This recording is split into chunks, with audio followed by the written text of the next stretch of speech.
당신 재산 다 내 거야. 68세 재혼 3주 만에 본색 드러낸 남편 황혼 재혼의 충격시라. 2024년 3월 68세 강경숙은 아침 7시에 눈을 떴습니다. 6년 전 이혼한 후로 매일 반복되는 일상이었습니다. 침대 옆 빈자리를 보며 한숨을 내쉬었습니다. 42년을 함께 산 남편이 떠난 자리는 여전히 익숙하지 않았습니다. 엄마 괜찮으세요? 주말마다 찾아오는 딸 수지. 목소리가 들렸습니다. 응, 엄마 괜찮아. 너희 오빠는?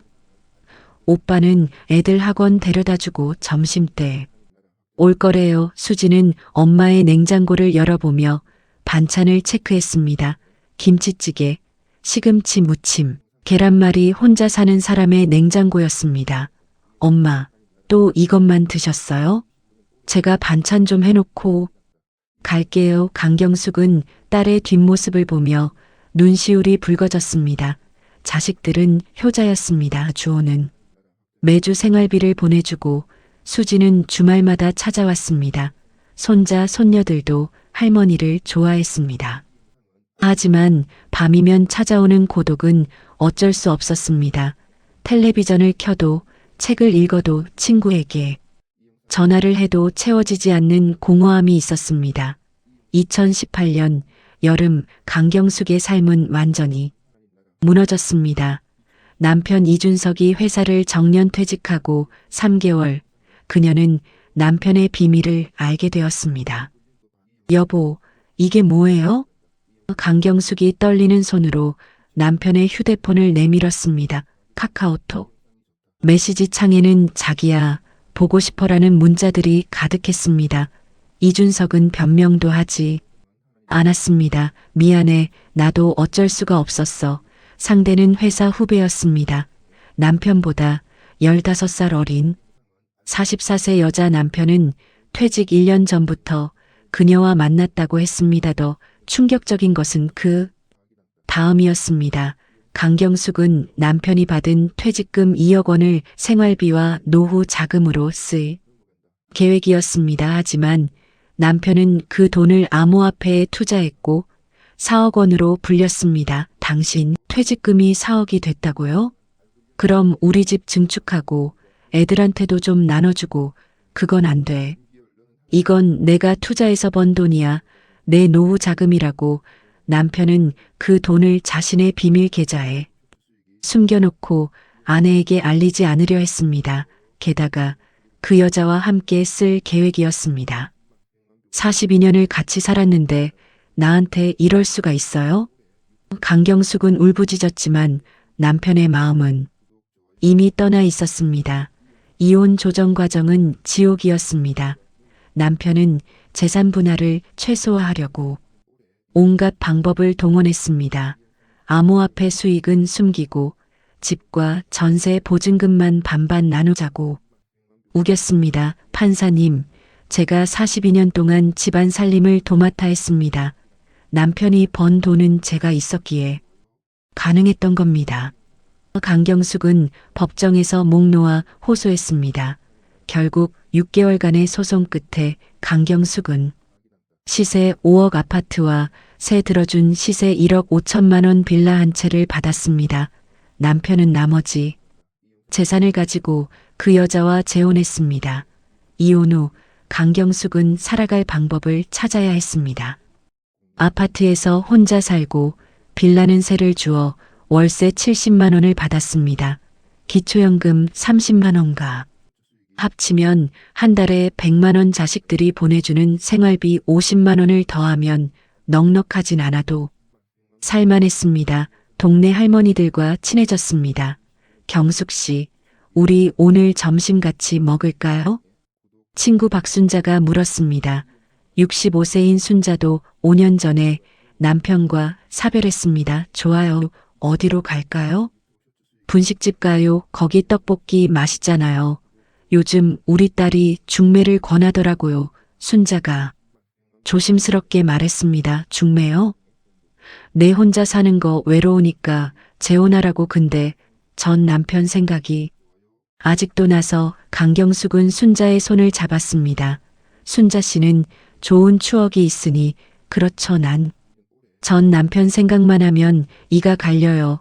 그래도 경숙 씨 혼자 사는 거 힘들잖아요. 밤에 무섭기도 하고 순자의 말에 강경숙은 고개를 끄덕였습니다. 2019년 겨울 강경숙은 독감에 걸렸습니다. 열이 39도까지 올라가고 몸을 가누기 힘들었습니다. 엄마, 제가 지금 갈게요. 수지에게 전화하자 딸이 달려왔습니다. 하지만 수지도 남편과 두 아이를 돌봐야 했습니다. 이틀을 간호하고는 미안해하며 돌아갔습니다. 엄마 정말 미안해요.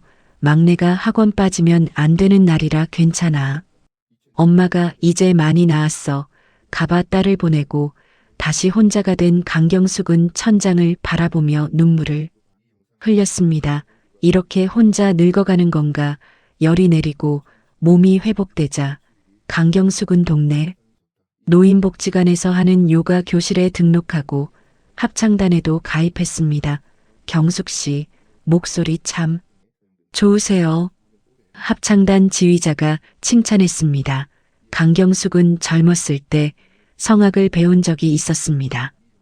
요즘 재혼하는 사람 많던데요. 70대 초반의 단원 김영희가 말했습니다. 맞아요, 우리 동네 최할머니도 작년에 재혼하셨대요. 잘 사시대요? 글쎄요, 처음엔 좋다가 나중에 재산 문제로 싸운다던데 여성들의 대화를 들으며 강경숙은 복잡한 심정이었습니다. 재혼에 대한 로망도 있었지만 또 실패할까봐 두려웠습니다. 2024년 3월 어느 봄날 강경숙의 삶에 변화가 찾아왔습니다. 경숙아, 너 좋은 사람 하나 소개해줄까? 대학 동창 정미숙이 전화를 걸어왔습니다. 미숙은 남편과 금슬이 좋기로 소문난 친구였습니다. 무슨 소개? 남자 소개. 마리아, 우리 남편 동창인데 3년 전에 부인 여의고 혼자 산때 성격도 좋고 경제적으로도 괜찮은 사람이야. 강경숙의 가슴이 뛰었습니다. 나 재혼 생각 없어. 한번 당한 거로 충분해. 어휴, 미팅 한번 해보기만 해. 마음에 안 들면 말고 혼자 사는 것도 외롭잖아. 미숙의 설득에 강경숙은 결국 만나보기로 했습니다. 2024년 3월 15일 금요일 오후 2시 강경숙은 신촌 스타벅스에 도착했습니다. 미용실에서 머리를 단정히 손질하고 20년 된 진주 목걸이를 꺼내 걸었습니다. 옷은 베이지색 블라우스에 검은색 슬랙스 너무 꾸민 것 같아 다시 갈아입고 결국 연한 분홍색 가디건을 선택했습니다. 강경숙 선생님이시죠? 저는 천영식입니다. 천영식은 키 173cm 정도의 단정한 체구에 회색 재킷을 입고 있었습니다. 웃을 때 눈이 초승달 모양으로 접혀서 온화한 인상이었습니다. 네, 안녕하세요. 천영식 선생님? 그냥 형식이라고 불러주세요. 편하게 하시죠. 두 사람은 카페 안쪽 조용한 자리에 앉았습니다. 뭐 드시겠어요? 제가 살게요. 아메리카노요. 따뜻한 걸로요? 얼음 있는 거요? 따뜻한 걸로요. 천영식은 아메리카노 2잔과 치즈케이크 1조각을 주문했습니다. 디저트 좋아하세요? 제가 케이크를 하나 시켰는데 같이 드시죠. 감사합니다. 첫 대화는 서먹했지만 천영식의 차분한 말투가 강경숙을 편안하게 만들었습니다. 저는 은행에서 36년 근무하고 5년 전 퇴직했습니다. 부인은 3년 전에 암으로 세상을 떠났어요. 힘드셨겠어요. 처음 1년은 정말 힘들었죠. 매일 아내 생각만 났어요. 그런데 이제는 좀 괜찮아졌어요. 천영식의 이야기가 진실되게 느껴졌습니다. 저는 6년 전에 이혼했어요. 형식은 놀란 표정도 짓지 않았습니다. 아, 그러셨군요. 많이 힘드셨겠어요. 남편이 외도를 해서요.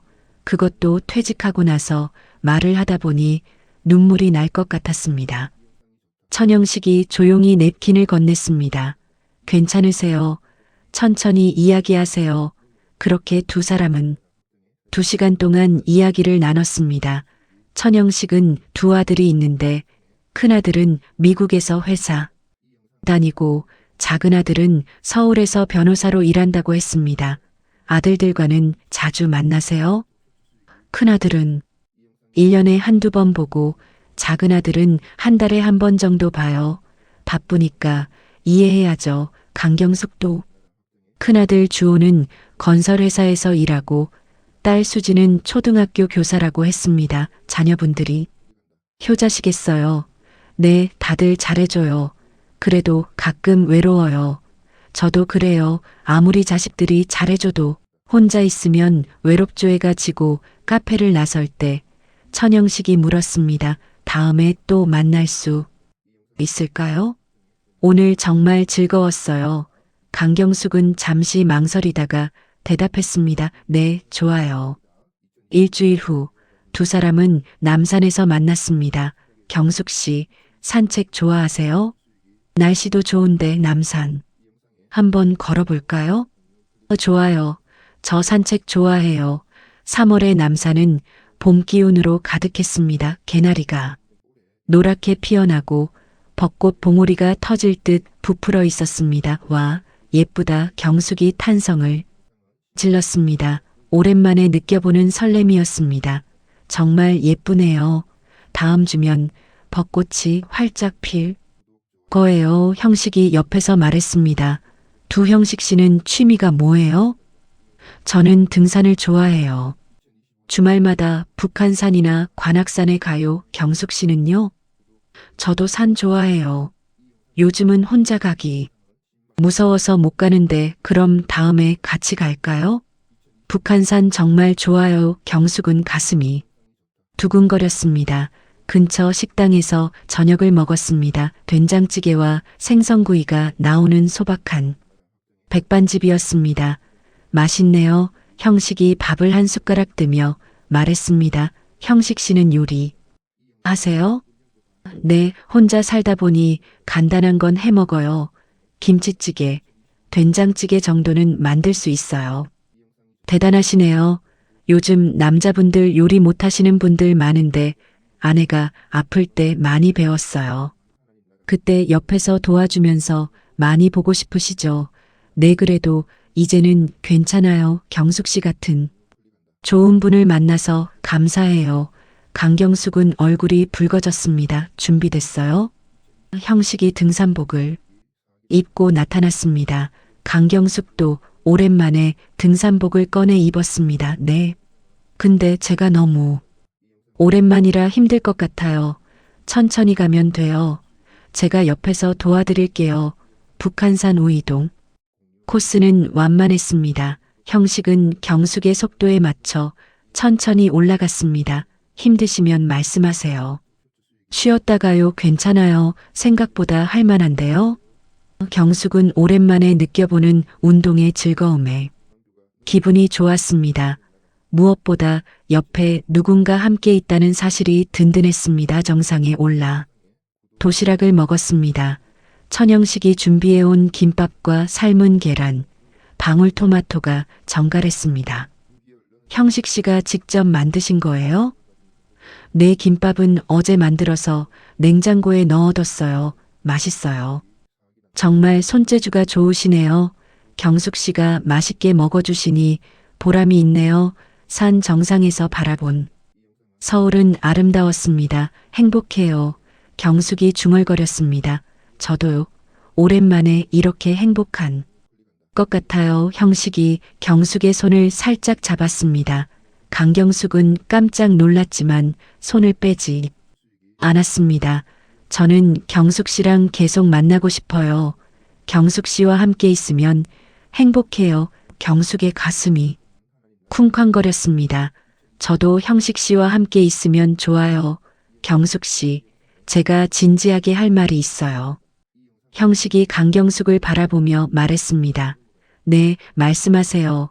저는 경숙 씨와 진지한 관계로 발전하고 싶어요. 우리 나이에 연애가 우습게 들릴 수도 있지만 저는 진심이에요, 경숙은. 잠시 말을 잃었습니다. 저도 형식 씨가 좋아요 하지만 저는 한 번 실패했잖아요. 또 실패하면 어떡하죠? 저는 경숙 씨를 실망시키지 않을 거예요. 약속해요. 형식이 경숙의 손을 잡았습니다. 저를 믿어보세요. 그의 눈은 진실되어 보였습니다. 네, 저도 한번 믿어볼게요. 5월 어느 일요일 강경숙은 용기를 내어 자녀들을 집으로 불렀습니다. 엄마가 할 말이 있어서 너희를 불렀어. 강경숙은 떨리는 목소리로 말했습니다. 큰아들 주호와 딸 수지가 긴장한 표정으로 엄마를 바라봤습니다. 무슨 일이세요? 혹시 어디 아프신 거예요? 수지가 먼저 물었습니다. 아니야. 엄마는 건강해. 그게 아니라 엄마가 좋아하는 사람이 생겼어. 순간 거실이 조용해졌습니다. 네. 주호가 먼저 반응했습니다. 좋아하는 사람이요? 남자요? 그래. 천영식이라는 분인데 미숙이가 소개해줬어. 은행에서 일하다 퇴직하신 분이고 3년 전에 부인을 여의셨대. 엄마 얼마나 만나신 거예요? 수지가 물었습니다. 2달 정도 겨우. 2달이요? 그 사람 어떤 사람인지 어떻게 알아요? 주호가 날카롭게 물었습니다. 주호야, 엄마가 어린애야? 사람 보는 눈은 있지. 엄마, 요즘 노인 대상 사기 엄청 많아요. 특히 재혼. 사기요. 돈 목적으로 접근하는 거 아니에요? 주호의 말에 강경숙은 기분이 상했습니다. 형식 씨는 그런 사람 아니야. 경제적으로도 여유 있고 성격도 좋아. 엄마, 겉으로 보이는 게 다가 아니에요. 과거는 확인해 보셨어요? 정가는? 재산 상태는? 너희들이 엄마를 뭘로 보는 거야? 엄마가 혼자 사는 게 얼마나 외로운 줄 알아? 엄마. 수지가 엄마의 손을 잡았습니다. 엄마 마음은 이해해요. 근데 조금만 더 신중하게 생각해 주세요. 엄마 걱정돼서 그러는 거예요. 나도 알아. 근데 엄마도 인생 살고 싶어. 너희 아빠한테 당하고 6년 동안 혼자 살았잖아. 이제 좀 행복하고 싶어. 경숙의 눈에 눈물이 고였습니다. 엄마, 그럼 그 사람 한번 만나보게 해주세요. 우리가 직접 확인해 볼게요. 주호가 단호하게 말했습니다. 일주일 후 강경숙은 천영식을 자녀들에게 소개했습니다. 안녕하십니까? 천영식입니다. 형식은 정장을 입고 나타났습니다. 손에는 과일 바구니를 들고 있었습니다. 처음 뵙겠습니다. 어머니께 많이 들었습니다. 네, 주호 씨 반갑습니다. 식사 내내 분위기는 어색했습니다. 천 선생님은 어디 사세요? 마포구 아현동에 아파트가 있습니다. 작아세요? 네, 20년 전에 구입한 집입니다. 자녀분들은요? 2 아들이 있습니다. 큰아들은 미국에서 일하고 작은 아들은 서울에서 변호사로 일합니다. 전 부인과는 어떻게 되신 거죠? 암으로 3년 전에 세상을 떠났습니다. 주호는 메모를 하듯 천영식의 대답을 머릿속에 새겼습니다. 재산은 어느 정도 되시나요? 주호야. 경숙이 아들을 제지했습니다. 엄마, 중요한 문제잖아요. 괜찮습니다. 천영식이 차분하게 대답했습니다. 아파트 시세가 5억 정도 되고 예금이 좀 있습니다. 연금도 나옵니다. 빚은 없으세요? 없습니다. 주호는 고개를 끄덕였습니다. 왜 우리 어머니와 만나시려는 겁니까? 주호야, 그게 무슨 말이야? 경숙이 화를 냈습니다. 아니, 엄마 정확히 물어봐야죠. 요즘 노인 대상 재혼 사기가 얼마나 많은데요. 형식은 당황하지 않았습니다. 저는 어머님이 좋아서 만나는 겁니다. 어머님과 함께 있으면 행복합니다. 저도 혼자 사는 게 외로웠습니다. 그럼 재산은 어떻게 하실 생각이세요? 혼인신고하시면 상속 문제도 있잖아요. 주호야. 이제 그만해. 경숙이 자리에서 일어났습니다. 엄마가 재혼하는 게 그렇게 싫어? 엄마는 혼자 늙어 죽으라는 거야? 엄마, 그게 아니라 됐어. 엄마는 형식 씨랑 만날 거야. 너희 허락 안 받아도 돼. 경숙은 식당을 나가버렸습니다. 천영식이 황급히 뒤따라갔습니다. 경숙 씨, 괜찮으세요? 미안해요. 형식 씨 애들이 너무 심했어요. 아닙니다. 자녀분들이 어머니를 걱정하는 거죠. 이해합니다. 자녀들과의 만남 이후 주호는 사설 탐정을 고용했습니다. 엄마, 재산 노리는 거 확실해. 내가 직접 확인해 볼 거야. 주호는 변호사 친구를 통해 소개받은 탐정에게 의뢰했습니다. 천영식이라는 사람 과거를 조사해 주세요. 전과 기록, 재산 상태, 가족 관계, 모든 걸 알고 싶습니다.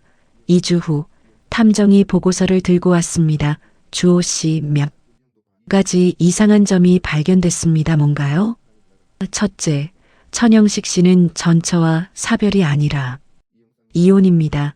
2016년에 이혼 조정을 했습니다. 거짓말을 했네요.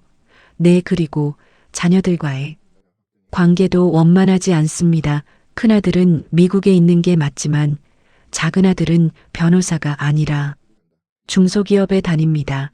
그것도 아버지와 연락을 끊은 상태입니다. 왜요? 이혼 과정에서 재산 문제로 싸웠다고 합니다.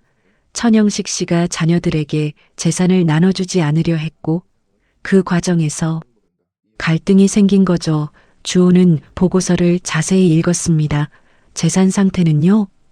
아파트는 맞습니다. 하지만 마이너스 통장이 있고 대출도 좀 있습니다.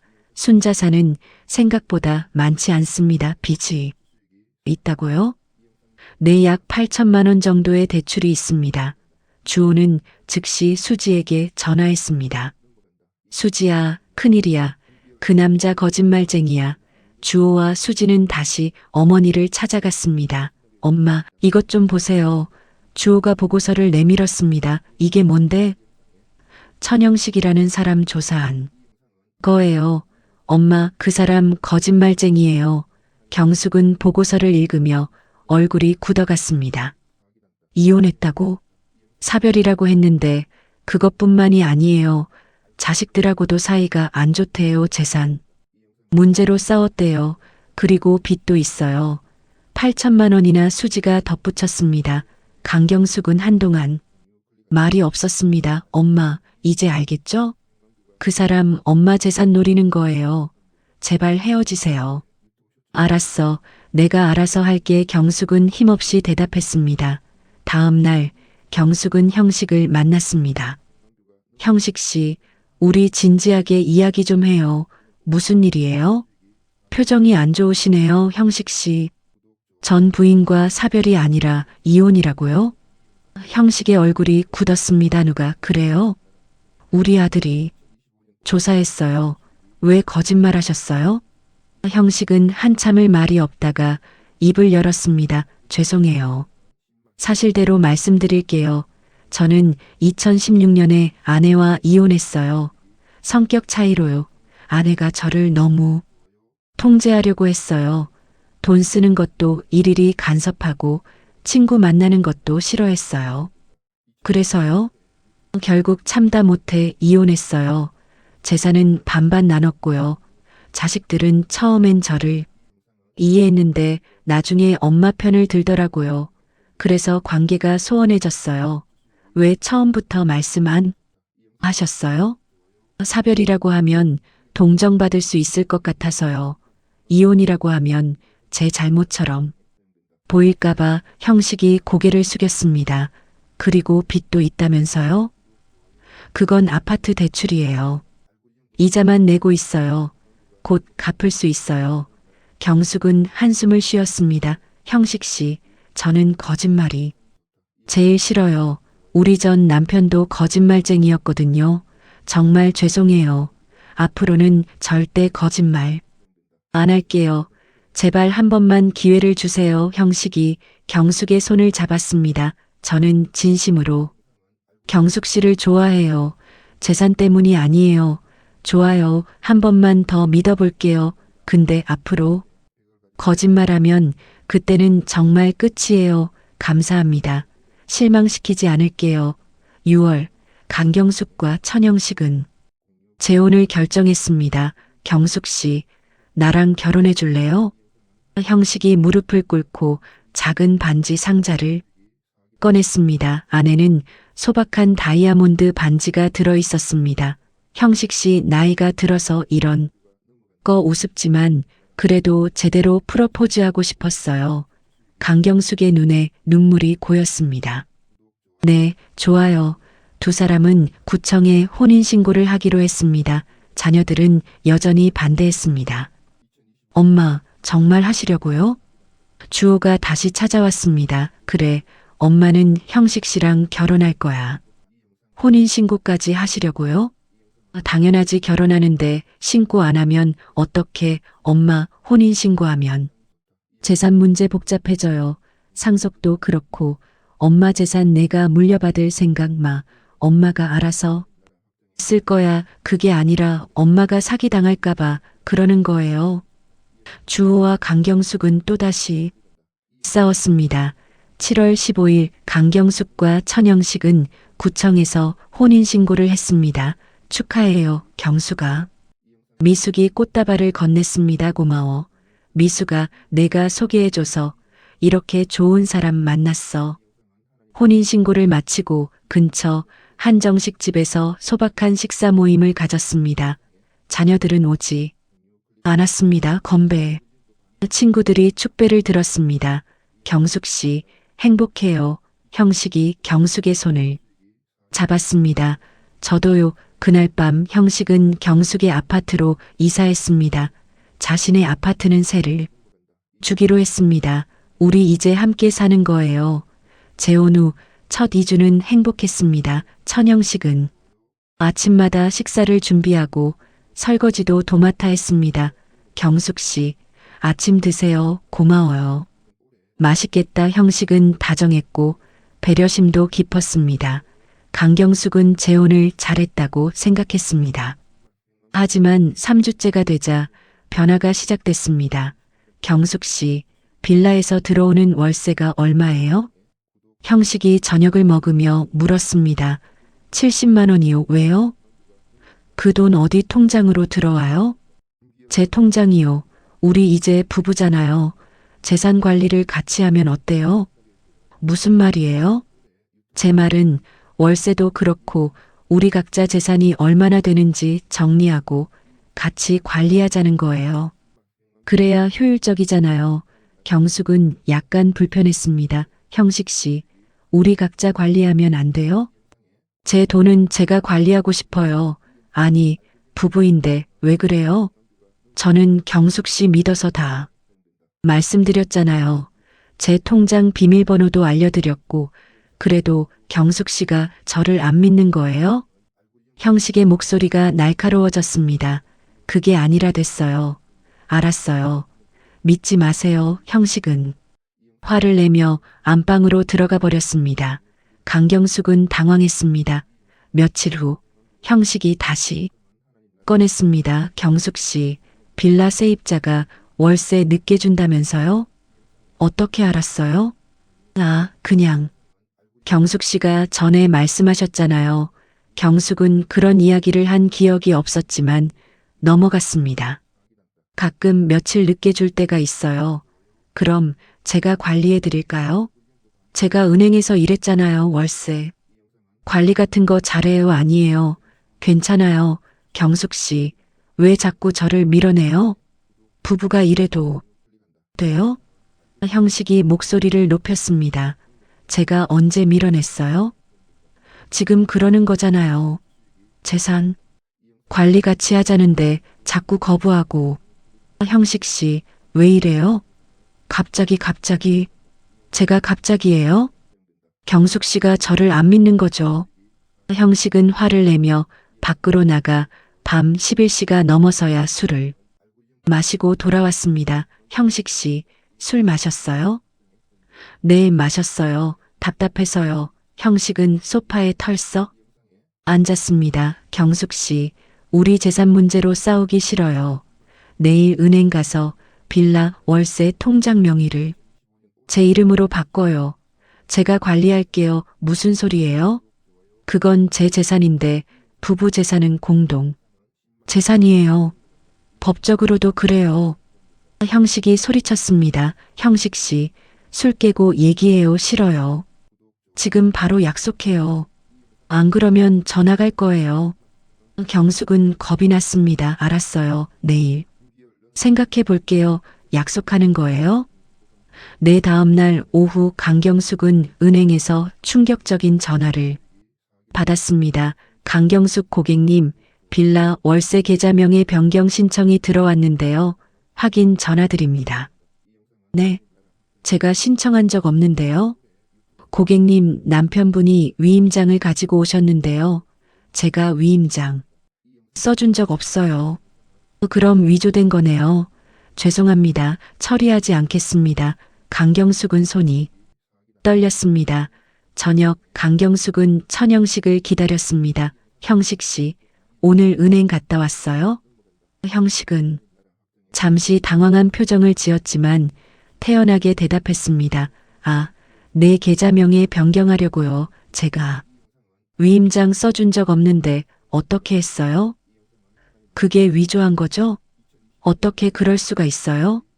경숙이 울먹였습니다. 경숙 씨, 오해예요. 저는 그냥 빨리 처리하고 싶어서 오해가 아니에요. 이건 범죄예요. 범죄? 부부끼리 이런 게 무슨 범죄예요? 형식이 되레 화를 냈습니다. 경숙 씨가 자꾸 미루니까 제가 알아서 한 거예요. 형식 씨, 이건 아니잖아요. 아니긴 뭐가. 아니에요. 우리 부부인데 뭐가 문제예요? 그날 밤 두 사람은 처음으로 크게 싸웠습니다. 이제 형식의 본색이 완전히 드러났습니다. 형식이 경숙의 어깨를 만졌습니다. 형식 씨, 저 피곤해요. 매일 피곤하다고 하네요. 정말 몸이 안 좋아요. 우리 부부잖아요. 이것도 의무예요. 형식은 경숙의 거부를 받아들이지 않았습니다. 거의 매일 밤 부부관계를 요구했고 경숙이 거부하면 화를 냈습니다. 68살 먹은 여자가 뭘 꾸미고 그래요? 그냥 하면 되잖아요. 형식 씨, 제발 싫으면 이혼해요. 경숙은 이중의 고통을 겪었습니다. 육체적인 고통도 고통이었지만 인격을 무시당하는 느낌이 더 힘들었습니다. 9월이 되자 형식은 더 노골적으로 재산을 요구하기 시작했습니다. 경숙 씨, 우리 아파트를 팔아서 더 큰 집으로 이사 가요. 갑자기. 왜요? 여기도 충분한데 이 집은 너무 작아요. 3억짜리 집 팔아서 5억짜리 집 사면 제 아파트 전세금하고 합치면 가능해요. 형식 씨 아파트는 전세 주기로 했잖아요. 전세 빼고 팔면 되죠. 5억에 팔면 전세금 2억 빼고 3억 남아요. 경숙 씨 집 3억하고 합치면 6억 대출 좀 받으면 7억짜리 집도 살 수 있어요. 왜 갑자기 이런 얘기를 해요? 갑자기가 아니에요. 제가 계획이 있어요. 좋은 투자처가 있는데 거기 돈 좀 넣으려고요. 무슨 투자요? 부동산 투자예요. 제 은행 동료가 하는 건데 수익률이 좋대요. 경숙은 불안했습니다. 형식 씨, 저는 투자 안 할래요. 전 남편도 투자한다고 했다가 전 남편이랑 저랑 똑같아요? 저는 은행원이었어요. 돈 관리 전문가라고요. 형식이 소리쳤습니다. 어쨌든 저는 싫어요. 그럼 빌라라도 팔아요. 빌라 팔면 1억 5천 나오잖아요. 전세 빼고 5천만 원 그 돈만이라도 투자해요. 안 돼요. 왜 자꾸 제 말을 안 들어요? 형식이 테이블을 쾅 쳤습니다. 형식 씨 무서워요. 무섭긴 뭐가 무서워요. 당신이 저를 무시해서 그렇지. 형식은 물건을 집어던지고 벽을 주먹으로 쳤습니다. 10월 형식은 경숙을 친구들과 가족들로부터 고립시키기 시작했습니다. 경숙 씨, 오늘 누구 만나요? 순자 언니 만나려고요. 왜요? 그냥 차 마시러요. 자꾸 밖에 나가지 마세요. 집에 있어요. 왜요? 제가 친구도 못 만나요? 그 친구들이 우리 사이 이간질 하잖아요. 재혼하지 말라. 조심하라. 그런 소리나 하면서요. 그런 소리 안 했어요. 어쨌든 저는 싫어요. 오늘은 집에 있어요. 형식은 경숙의 휴대폰도 검사했습니다. 누구한테 전화했어요? 딸한테요. 뭐라고 했어요? 그냥 안부 물었어요. 저한테 불만 얘기했죠? 안 했어요. 거짓말하지 마세요. 딸이 저한테 전화했어요. 엄마 괴롭히지 말라고. 제가 그런 말 안 했어요. 그럼 딸이 왜 그런 전화를 해요? 형식은 경숙의 휴대폰을 빼앗았습니다. 이제부터 휴대폰 제가 관리할게요. 누구한테 전화하거나 문자 보낼 때 저한테 먼저 말해요. 형식 씨, 이건 너무해요. 너무하긴 뭐가 너무해요. 당신이 자꾸 제 뒤에서 나쁜 말 하니까 그렇지. 경숙은 갇힌 느낌이었습니다. 11월 어느 날 경숙은 우연히 천영식이 샤워하는 동안 형식의 휴대폰을 보게 되었습니다. 카카오톡 메시지가 여러 개 와 있었습니다. 형식 씨, 이번엔 얼마나 건졌어요? 발신자 김철수 강경숙 것 아직 못 뺐어. 그년이 생각보다 완고해. 천영식 에이 빨리빨리 해요. 다음 타겟도 있잖아요. 김철수 알아. 12월까지는 정리할게. 아파트만 팔면 3억은 건지지. 경숙은 손이 떨렸습니다. 더 읽어내려갔습니다. 황혼 클럽이라는 이름의 단톡방이었습니다.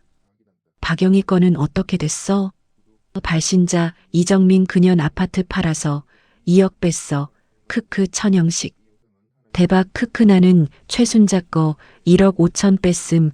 이정민 우리 이번 달 총액 5억 넘었다. 김철수. 강경숙은 화장실로 달려가 구토했습니다. 천영식은 전문 결혼 사기꾼이었습니다. 혼자가 아니라 조직적으로 움직이고 있었습니다. 경숙은 떨리는 손으로 휴대폰 사진을 찍었습니다. 카카오톡 대화 내용, 통장 내역, 모든 것을 찍었습니다. 형식이 샤워를 마치고 나오기 전에 휴대폰을 제자리에 놓았습니다. 경숙 씨, 뭐해요? 아무것도 아니에요. 경숙은 애써 침착한 척했습니다. 그날 밤 천영식이 잠든 후 형식의 서류 가방을 뒤졌습니다. 서류 가방 안에는 다른 여성들의 통장 사본 부동산 계약서, 위조본 대출 서류, 수표책. 강경숙은 모든 것을 휴대폰으로 찍었습니다. 다음 날 오전 천영식이 외출한 사이 강경숙은 딸 수지에게 전화했습니다. 수지야, 엄마. 무슨 일이에요? 목소리가 왜 그래요? 수지야, 엄마 잘못했어. 경숙은 울음을 터뜨렸습니다. 엄마. 무슨 일이에요? 그 사람이 뭐 했어요? 수지야, 그 사람 사기꾼이야. 엄마가 속았어. 엄마. 지금 어디세요? 제가 지금 갈게요. 수지는 직장을 조퇴하고 엄마 집으로 달려갔습니다. 오빠, 큰일 났어요. 엄마가 1시간 후 수지와 주호가 도착했습니다. 엄마. 수지가 엄마를 안았습니다. 경숙은 자식들 품에서 한참을 울었습니다. 미안해. 엄마가 너희 말을 안 들어서. 괜찮아요.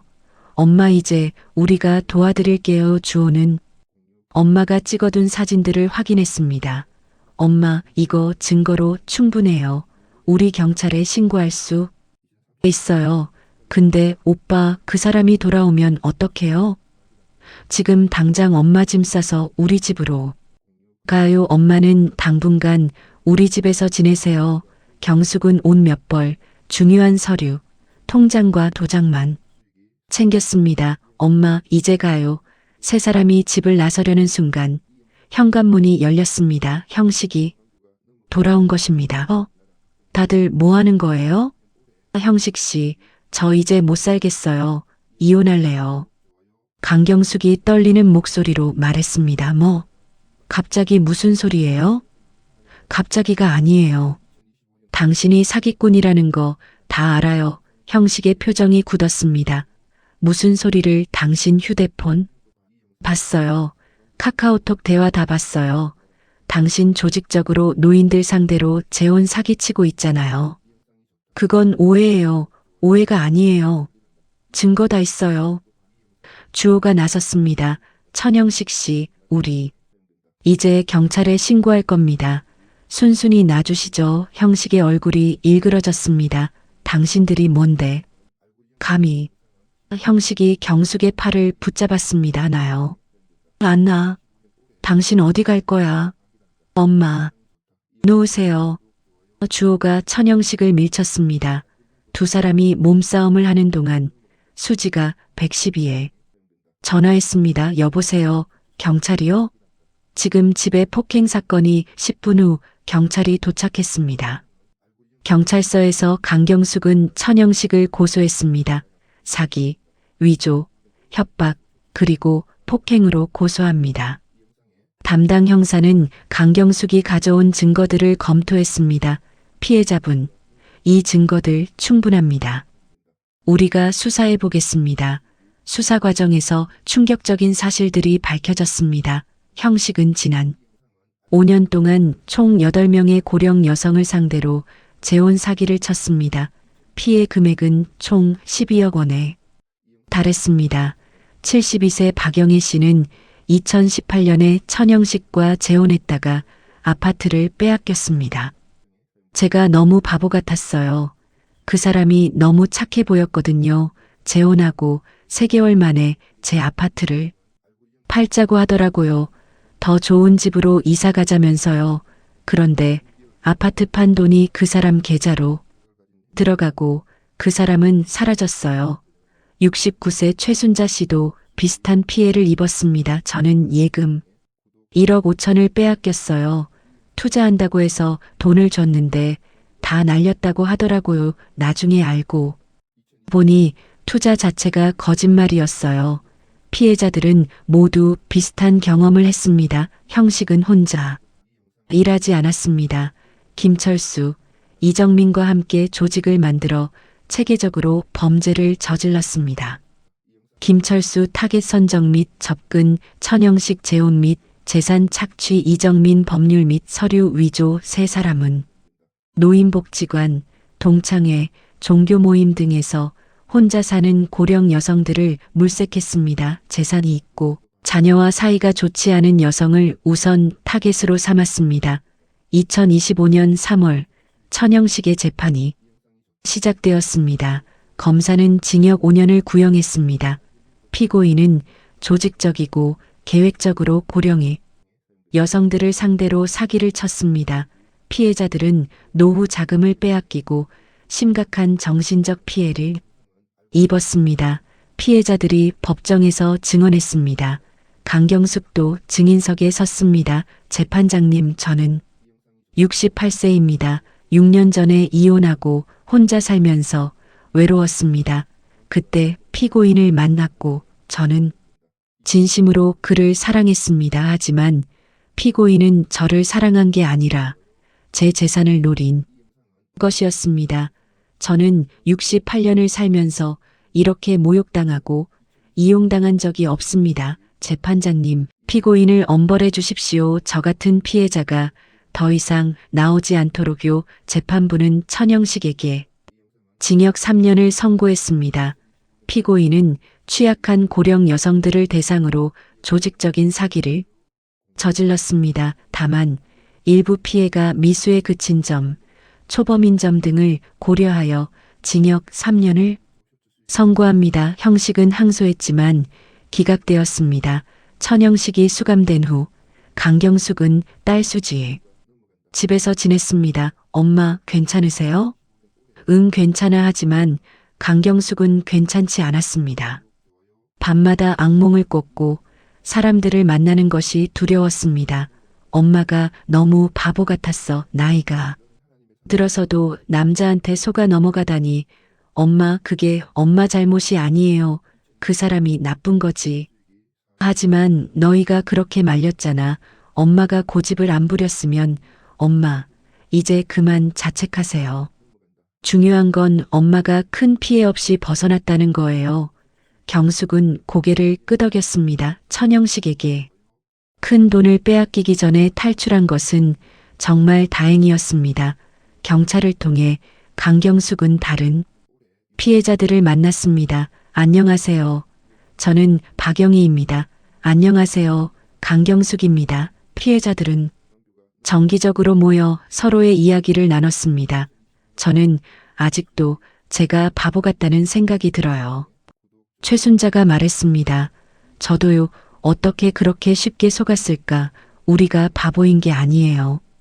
우리는 사랑을 원했을 뿐이에요. 강경숙이 말했습니다. 맞아요. 우리는 외로웠고 누군가와 함께하고 싶었어요. 그게 잘못인가요?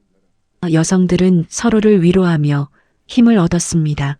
2025년 여름 강경숙은 자신의 아파트로 돌아왔습니다. 엄마, 정말 괜찮으세요? 저희 집에 더 있으셔도 돼요. 수지가 걱정스럽게 말했습니다. 괜찮아. 엄마도 이제 혼자 살 수 있어. 강경숙은 집을 말끔히 청소했습니다. 천영식의 흔적을 모두 지웠습니다. 이제 새로 시작하는 거야. 어느 날 동네 노인복지관 관장이 강경숙에게 전화했습니다. 경숙 씨, 부탁이 하나 있는데요. 네, 말씀하세요. 우리 복지관에서 노인 대상 사기 예방 교육을 하려고 하는데 경숙 씨가 강사로 와주시면 어떨까요? 제가요? 네, 경숙 씨가 직접 경험하신 분이니까 더 생생하게 전달할 수 있을 것 같아서요. 경숙은 망설였습니다. 자신의 실수를 공개적으로 이야기한다는 게 부끄러웠습니다. 하지만 곰곰이 생각해 보니 이것이 자신이 할 수 있는 의미 있는 일이라는 생각이 들었습니다. 좋아요. 해볼게요. 2025년 9월 경숙은 첫 강연을 했습니다. 노인복지관. 대강당에는 60대, 70대 여성 10명이 모였습니다. 안녕하십니까? 저는 강경숙입니다. 저는 68세에 재혼 사기를 당했습니다. 청중들이 숙연해졌습니다. 저는 6년 전에 이혼하고 혼자 살았습니다. 외로웠고 누군가와 함께하고 싶었습니다. 그때 좋은 사람을 소개받았고 저는 진심으로 그를 사랑했습니다. 강경숙은 천영식과의 만남부터 재혼, 그리고 사기를 당한 과정을 솔직하게 이야기했습니다. 저는 제가 사람 보는 눈이 있다고 생각했습니다. 하지만 사기꾼들은 전문가입니다. 그들은 우리의 외로움, 우리의 욕구를 정확히 알고 이용합니다. 저는 여러분께 말씀드리고 싶습니다. 사랑해도 좋습니다. 재혼해도 좋습니다. 하지만 조심하셔야 합니다. 강경숙은 피해 예방 방법을 설명했습니다. 첫째, 상대방의 과거를 확인하세요. 이혼 사유, 전과 기록, 재산 상태를 확인하세요. 둘째, 혼인신고를 서두르지 마세요. 최소 6개월 1년은 만나보세요. 셋째, 재산 문제를 조급하게 꺼내는 사람은 의심하세요.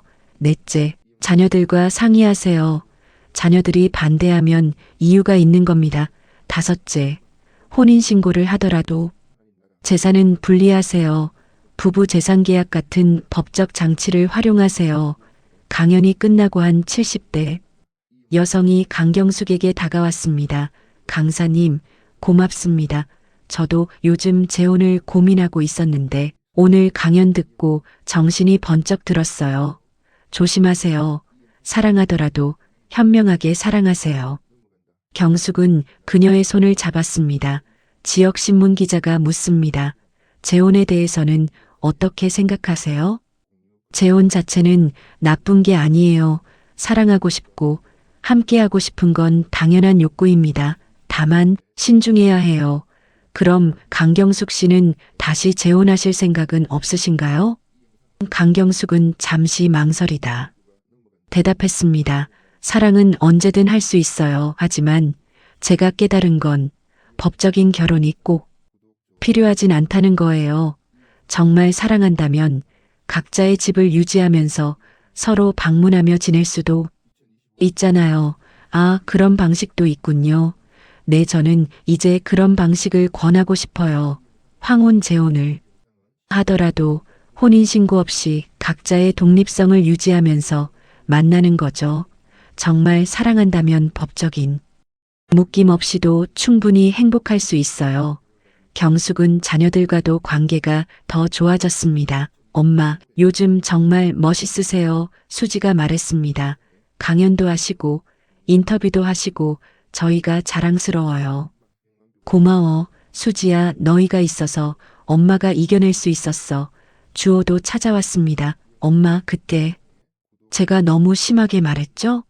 죄송해요. 아니야. 내가 옳았어. 엄마가 내 말을 들었어야 했어.